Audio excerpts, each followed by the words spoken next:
Welcome back, everyone, to the Naked Wealth Podcast. I'm excited to have a friend today named Alicia Baldino Melia with me. We met at Women in Business a couple years ago, and I've been following her story and her brand for quite a while and thought it would be really exciting to have her on the podcast today because you can see her success growing and her passion for not just her business, but really other women and community and personal growth in general. So thanks for joining me. Thank you so much. So happy to be here. So a little bit about Alicia before I start hammering her with questions. So her brand is Brandmetix.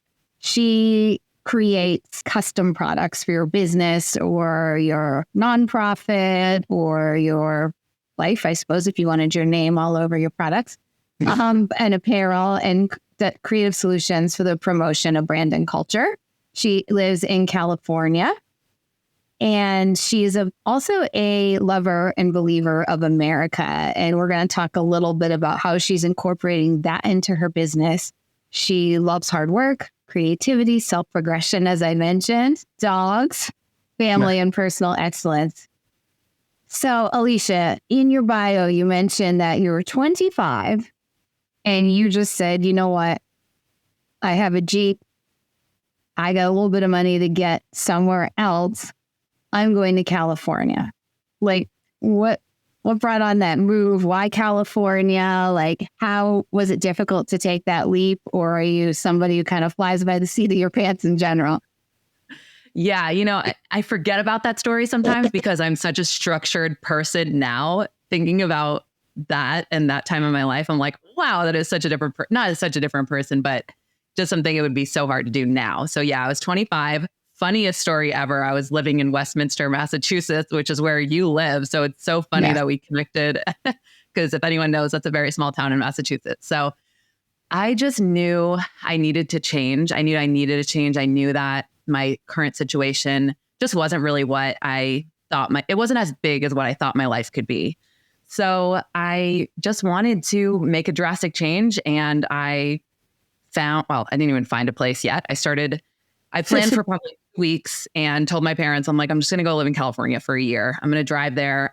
And when you said a little money, I had enough gas money and 1 month's rent. I was very tight on funds. I did not have a business yet. I was a consultant. So I was an outside contractor. So I was able to work from wherever. So I just started driving. It took me 3 weeks. I did actually go with a girlfriend, but it was a very spur of the moment, very just crazy. When I tell people about it now, they're like, wait, so you just drove to California, found a place. Huntington Beach was just on my mind. Never have even been to Southern California, but I just thought it was the place for me. And I couldn't believe how right I was. Yeah, it's obviously worked out really well for you. You've been able to launch a business, find a spouse, and really plant some roots. Yeah. And I think it was just really following your gut. Maybe I didn't know exactly how things would end up, obviously, but just knowing that something had to change and acting on that and doing something. It doesn't necessarily have to be moving across the country, but doing something to change your current situation. There's so many things that could be done to change your current situation. So yeah, I think that was just obviously a huge pivotal time in my life. And then when I got to California, I just was I need to really step I had a lot of fun for a few years, and then I was able to get serious. I got very, very intrigued in personal development, starting a business. I met my now husband, and he was definitely a huge component of me starting my business. So that's amazing. Well, this podcast, sometimes people say, well, you're a financial advisor. Why aren't you talking all about money? And for one it's a little dry. But for two, I think we have money not to just pile it up and stare at it or to, check our balance every day, but to live our best life. And that sounds like that was the first step in living your best life. And I think it's important too to identify when it is time to make a bold move like that. And it might be just changing careers. It might be across the country, but it takes different shapes. But I think that's a really cool story. Obviously, you took another one by starting your own business and not being employed. Tell me a little bit about how you got into your business and the development of it. Yeah. So I was working as a contractor with multiple different companies similar to the industry I'm in now. So screen printed apparel and promotional products, essentially. And I learned the industry really well, made a lot of great contacts. And I was working for a few different companies, just doing a lot of marketing and kind of like system developments and stuff like that. And it got to a point where I was like, I could be doing this better because these people don't really care about their customers. They don't really care. They're just selling product. And it was just so like icky to me. I feel like at some point I was like, this is just, I don't really like this industry. It has a bad reputation for a reason. And I feel like I could be the person to change it. So I took the leap. Again, I have to give my husband credit because he's like, you could do this. It might be hard for a few years to get, started, but I wasn't making a ton of money consulting. So I was like, well, I really don't have much to lose. My rent was pretty inexpensive. And I was just kind of, I was like, I could live on bare bones for a little while with knowing that, what I could build. So that's really how I started Brandmetix. It took me a while to figure out the name and what kind of industries that I wanted to be in. But it started with Brandmetix because I had a lot of contacts in the medical industry. So I thought it was a good opportunity to, supply things and services for that industry and plastic surgery because I had a lot of friends that worked in plastic surgery here. So I was like, okay, I'll start there. So that's really how I got started. And when was that compared to now? Like how many years ago? Yeah, that was 2019. So not too terribly long. And then 2020 hit. How did 2020 affect your business? 2020 made my business because I had already started. I was grinding, trying to get customers, trying to just offer the best service, do everything, not even for free, because obviously it was the service that I was just trying to go above and beyond. And I really made some good contacts. So in 2019, I was it took just about a year to gain kind of some traction. And then 2020 hit and I just was like, I'm going to do everything I possibly can to keep these people happy. I made free masks for people. And I just remember like printing masks in my office because we do like some samples and I don't do any production anymore, obviously, but I printed masks in my living room and gave them out. And I also just did like a bunch of hand sanitizers and we had a huge event that was just, I think it was about 400 people. And that was probably my biggest event that we were working on. And when that canceled, I was like, what are we going to do? All of this stuff is already in production. And we flipped it to virtual events. So then I got really big into sending out boxes for campaigns, mailers, like unboxing for influence. So it was just like kind of spiraled from there because I'm sure there were other people doing it, but I got really good at figuring out how to send that stuff out to people's homes. Because that's kind of when that whole market shifted from people in the office, like employees and customers. Obviously, everyone's working from home now. So people were sending a lot of stuff. So we were just able to come up with some really cool campaigns and some really cool ideas. And my business did extremely well in 2020 and it's done very well since. That's amazing. It's very easy. You make it sound like it's a no-brainer. Obviously everyone's home. So I had this idea and it sounds simple when you say it, but I also know it's very easy to say, oh, well, all these things are going on and to get very, very overwhelmed with the noise and come into more of a defeatist mode and not actually take those steps to say, all right, well, this is an opportunity. Are you somebody who naturally sees opportunity or is it something you had to work on at any point? I'm just curious because I know that I'm wired similarly and I'm always say like, when there's a down market, we're going to get on the phones and talk to people and it's not really, you can't control the market. So there's no point hiding under the desk, but getting out there and having that communication is a great opportunity to build. And I know that, but I also know there are a lot of advisors who would do the opposite. So does that come naturally to you or is it something you had to work on at any point in your life? Yeah. So I think it was not natural to me until 2020 when I remember sitting in my condo or in my apartment being like, this is an opportunity that I need to take while everybody else is stopping because they don't have funds. They're afraid of what's going on. I knew at that point, not only was I going to sit home and drink and eat all day, I was going to do 75 Hard, do the Live Hard program, get my, body and health on too, because I knew how easy it was to just spiral out of control at that point. So I guess that was the first opportunity that I saw. And while doing that, I'm like, man, this is also, I don't know if you've done 75 Hard, I think, right? I did it that same exact time. I did it during COVID. Yeah. Yeah. So, it's like when you're on and firing on all cylinders during that program, you're like, what can I do in business? What else, how can I apply this to other areas of my life? So Yes. yeah, I was probably halfway through and I was like, I could take this as a huge opportunity. I might lose money. I might lose my ass. I don't know. But I see that this is a great opportunity to just either make better customers so that when this passes, I'll be like the first person they call. And instead of like ducking and covering like a lot of people were doing, I was like, no, I'm going to just keep going like full steam ahead. And I just haven't stopped. And people say the market or this and that. I'm like, I don't care because I'm going to focus on what I'm doing. So yeah, I don't think it always... well. Yeah, because it's like life will go on, right? Like we all know it's going to go on. Life has always gone on. So there's just no reason to, obviously I get stressed about it, as a business owner, as you know, and especially with you being in finance, I'm sure you're like 1,000 times beyond me because you're like, you really see what's going on. But yeah, I don't know. I think it's an acquired skill that takes practice. And once you do more of it, you're like, oh, I could handle this too. Yeah. No, it's true. Your toughness bone enhances as you continue to do the hard work and despite all the odds. So there might be someone listening who's like had that same thought, like this is an area that's just not being done well. I could do better, but they haven't felt they could actually feasibly do it better or do it at all. To take that step. Would you have any advice for somebody who says, this service model is broken and I really want to fix it, but I just don't know where to start? That's such a great question because I feel like so many people are in that boat who don't know how to take what they like or what they're interested in or what they think could be to the next level.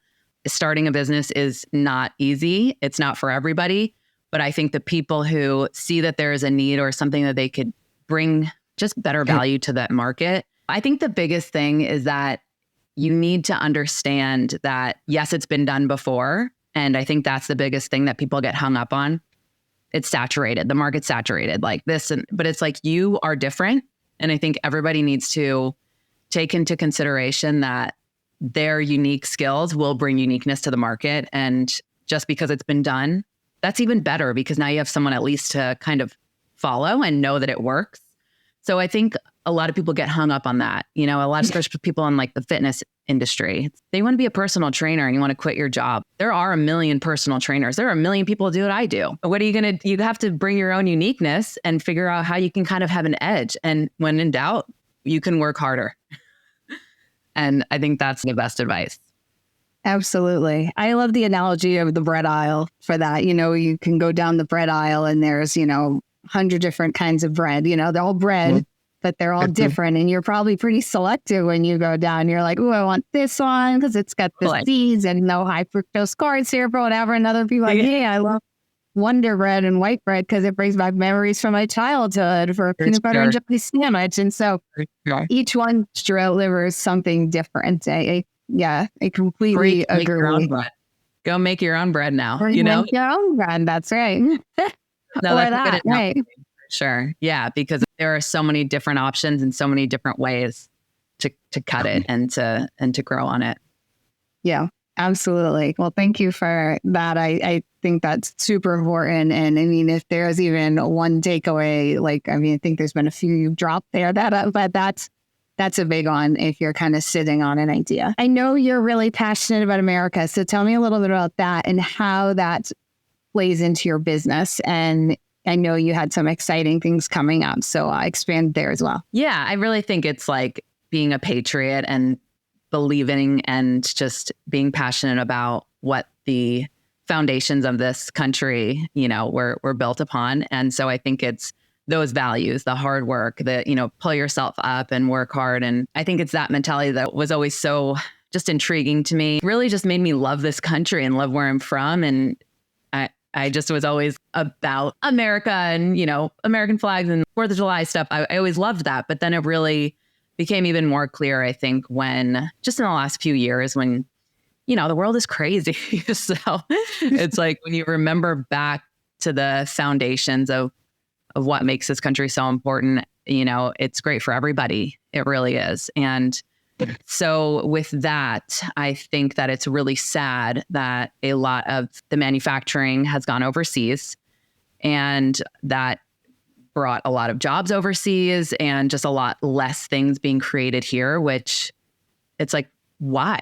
It's like we used to be the leading force in manufacturing, and now everything is done less expensive overseas, which I understand, especially if like you have budgets and things that people have to buy from overseas. I get that. But I think whatever we could do to support the US economy and bring things back, let's create demand for more of things to be made in the US. I do everything I can to buy American made in any industry. Like clothing, I try really hard, but it's difficult. There are some brands that are USA made, that services, companies that are based here, just in general, just because it's so important to keep that community and jobs here. So when I started Brandmetix and kind of, really within the last like 2 years or so really between like 2020 and 2021, I was asked a lot more about USA made products. I had companies that required USA made, and we started doing a lot of USA made. Like I was like, I could almost make a tiny impact here because I'm not just buying one shirt that's USA made for myself. I'm selling almost hundreds of thousands of t-shirts. And it's crazy that I feel like I could actually make a difference if everybody just switches to USA made, because I sell in such high quantities for some projects. So that's one of my big pushes for this year, is to just really get myself organized with Brandmetix and kind of have a subdivision of the company called Brand America, which will be 100% USA products printed here, everything done here. And, especially with apparel, there's no reason to not buy USA made. T-shirts are made in LA and New York every day.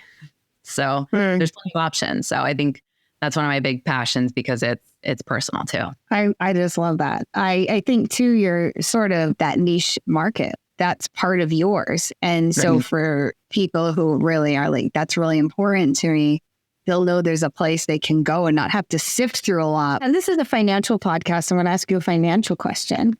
I talk to a lot of women in business, and I have a lot of entrepreneurial clients. It seems to be, particularly women entrepreneurial clients, quite the niche for myself. So I'm looking and have some questions about balancing personal money and business money. I know a lot of times when you first start your business, it's just all commingled and you're just doing it. You're just getting it done. And then eventually you have to start getting organized. So I'm curious for you as a business owner, as a human who needs to live and vacations to take and things, what do you find is your biggest challenge area in the way of balancing those competing priorities of your business and your life? Okay. So I want to step back and just explain that, number one, and maybe people are in this boat too. You start a business because you love doing what you're trying to do. I know nothing about the financial side of it. And I was kind of blindsided, especially this year when I had to pay taxes for 2023. I thought my head was going to fall off because I was just so uninformed and didn't have any game plan at all. So I think for anybody, it's important to at least have a game plan. Talk to somebody like you, talk to people who can help you, because you start making money and you're like, whoa, this is great. But wow, now I have to pay how much in taxes? Crazy. And like, I knew I was going to have to pay taxes. Obviously, I'm not oblivious, but the hardest part for me in terms of balancing them was just trying to keep them separate. A lot of things were like, oh, this vacation is kind of business too, because I'm actually meeting with a client, but how can I make this business related? So I think just talking to the right people, getting the people in your core is so important, because I don't even ever look at my P&Ls or my QuickBooks statements, but I have a bookkeeper who keeps me in check now. And that has just been a huge change, a huge game changer for me. I guess the biggest thing when I first started, though, trying to keep them separate, was making sure my bank accounts were separate and having like a business credit card just for business expenses, because it really is important when you think about it. Like, you really can't be in that gray area. You have to be as black and white as possible from keeping your personal and your business separate. Yeah, I think that's a great, straight off the bat recommendation. It is super important, because it's going to be really hard. In your first year, it's less, to what you alluded to, it's kind of less complicated. And then you have this year where you grow all of a sudden, like maybe 2020 was, and then it's like, oh my gosh, this is a bigger beast. And to your point, I always tell people, like, I don't do my own dental. If I need a heart transplant, I'm not gonna just sit there and cut into myself, right? That for some reason there is this thought to you. You said, I don't know anything about money, but there's a little bit of shame behind that often. Like, whoa, I feel like I should know all this stuff. But your stuff's branding and promotional products, which I know, like if someone said to me right now, find someone to, get a t-shirt, and manufacture it so you can send them out to other, I'm like, I don't even know where to start, so that's not my arena at all. And even within your own business, I'm sure there's areas where you're like, hey, my strengths are here, so I'm going to hire other people. And it's much the same. I think there is a lot of shame wrapped around the, I don't know what I don't know, but you shouldn't. It's not your field. So I think you're right. Like leaning into your CPA, your attorney, financial advisors is a big key. But that's helpful to me too, to, just as I'm doing my own research on what small business owners need. And it is something that I come across as a sticking point. And usually you're like 5-6 years in doing very, very well. And there's a great, let's clean this up. For sure. Yeah. I mean, I guess I want to ask you a question. Is that allowed? Sure. Just because I feel like it's, when you're in it, it's hard to kind of see it at the basic level. If people were listening that were in my boat 3 years ago, and the only thing I had was a CPA who would file my taxes and that's it. Where would you suggest people to start? What is the next move? Like talking to somebody like you, or what do they do? Yeah, I would usually recommend a financial advisor, particularly someone with a CFP designation. I talk a lot about that, but it's mostly because a CFP has, you can be a financial advisor and not have that designation, but that designation really gives you, it's like 5 master's level classes and then a giant, it's like the board exam for becoming an attorney. It's like the bar, I should say. Yeah. So you learn about tax implications. So I don't give tax advice, but I know a lot about it, enough to know when's the right time to refer and how to coordinate tax issues and when to have that conversation.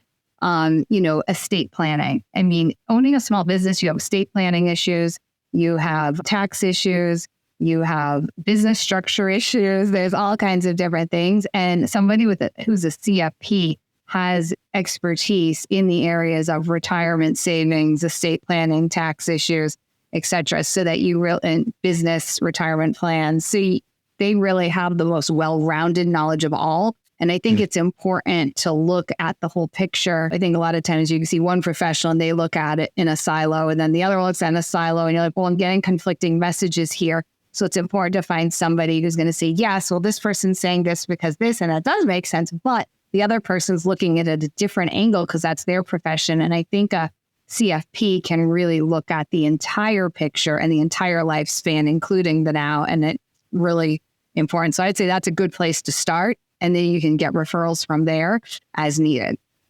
That makes perfect sense. I wish I knew that then.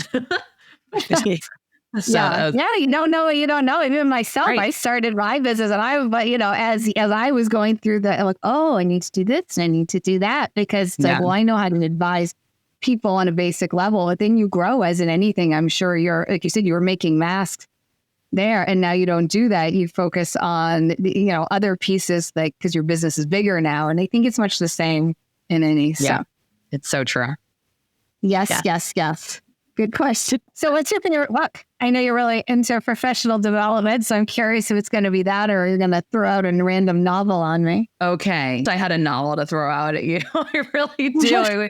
I wouldn't even know where to start. I don't read a lot of novels. I read nonfiction, personal and business development. That's pretty much it, just because that's the area that I just love so much. And I love and even biographies and stuff are cool because you see how other people have done it. But yeah, so they'll definitely be within that realm. But I don't know if I have a favorite, but I love Atomic Habits. I reread that one because I am so habit driven, because I'm naturally not a organized, habit driven person. So anything I could do to learn and freshen up my skills on creating good habits and sticking with them, because everybody can create habits. Everyone can plan their days and their tasks that they have to do, but it's sticking with them and doing them is a totally different story. But I think it starts with knowing and setting yourself up properly. And that book just explains it, how to set up those good habits that you need to do. Most people know what they need to do. It's not like rocket science. If you want to get in shape, things that you could do. on a small micro level every day. So Atomic Habits is really great, but I also love the magic of thinking big. I don't know if you've read that, but it makes you just outside of what is possible. And I think that was a really big, I like to reread that one as well, just because it proves that there is so much more out there and so much more that you could do than you think.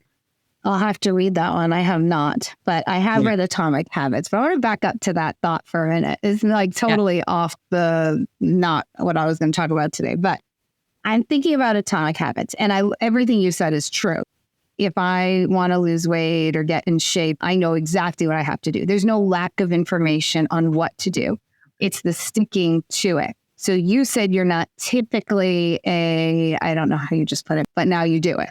I think back to my high school years, my room was a mess. So I get worried about my kids. Like, they're not developing the right skills. But I'm like, well, my room was a mess and I didn't really have great habits and I very rarely worked out. I mean, maybe once a month, and I'd feel guilty about it, but then I'd go.